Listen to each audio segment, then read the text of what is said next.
Hi everyone, today we're talking about the case of Willis Derendoff.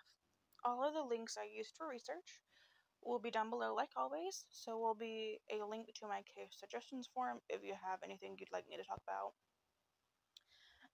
There will also be a link to my new podcast that just came out, Wicked. I really hope you go and check it out. I really hope it does well. But yeah, I don't want this to be too long of an intro. This is definitely going to be on the shorter side. There's not a whole lot of information on Willis, unfortunately.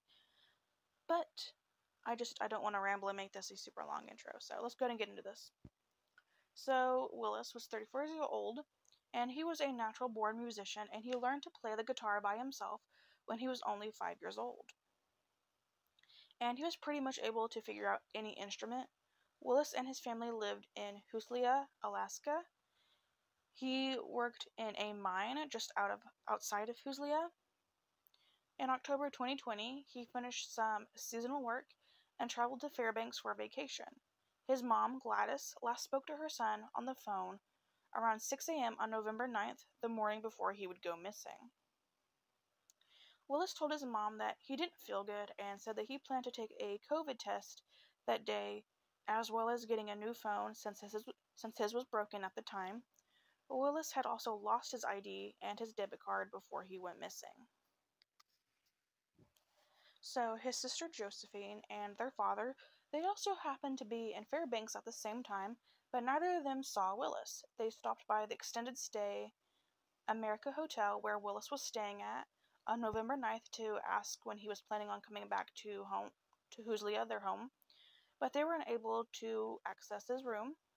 The hotel staff said he was there just that morning, so his sister and father went back to Huslia. On November 10th, they reported him missing. No one was able to get a hold of him, so they started to search for him. Gladys traveled to Fairbanks after hearing about his disappearance, and she would stay there for 8 months, organizing search parties almost every single day, and she would use Facebook to rally community members from Huslia and Fairbanks to participate in the searches. Other family members would also travel to Fairbanks to help search for Willis. Gladys looked for him almost every single day that she was there for 8 months. That is just unconditional love right there. Gladys received donations to help, and with the search and the remaining $12,000, that is being used as a reward for information. The family also hired a PI, a private investigator, for 6 months in 2021, but it really didn't yield any significant results for his case. Willis's dad also helped with searches, but eventually he went back to Huslia because he was feeling fatigued, and he found out that he had pancreatic cancer, and he died 18 days later. That is so heartbreaking. So literally basically up until his dying day, he was searching for his son. Willis's dad died on December 2nd, 2021, and he was looking for his son right up until he passed away. The family I am so sorry, I'm going to pause my video real quick to make sure that I can pronounce this, and I will be right back.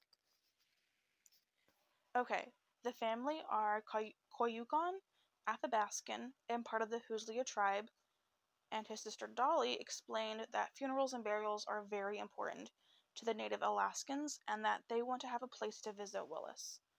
The family runs a Facebook page called Searching for Willis Derendoff, who often post pictures of their tea in remembrance of Willis.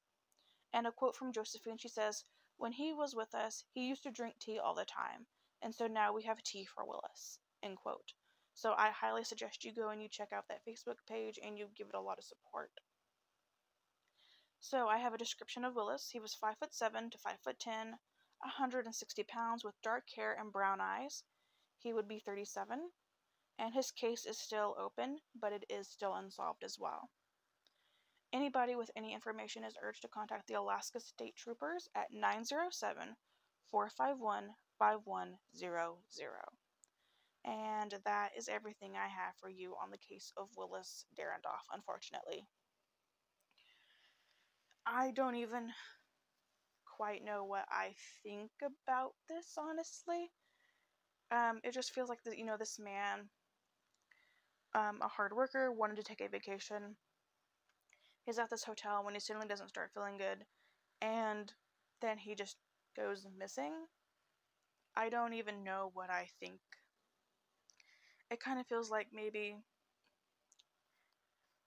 I don't even know, like maybe he just came across someone, well, because he had to go get a phone and stuff. Maybe while he was out, he came across someone that had bad intentions. Um, I just, because clearly he's close with his family. His family loves him a lot. I don't think that he would just walk away from that. But there is always a chance that, he's an adult. He can leave whenever he wants. Maybe he wanted to just leave. But I don't think that's the case. I feel like maybe he came across someone that just wasn't a good person and something happened.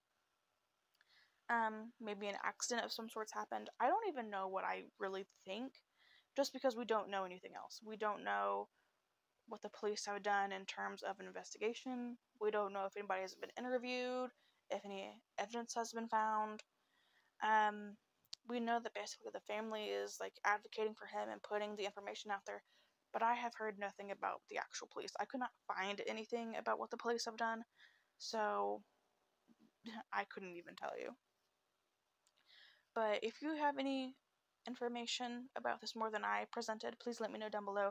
Let me know your thoughts as well. I am really interested in hearing what you guys have to say.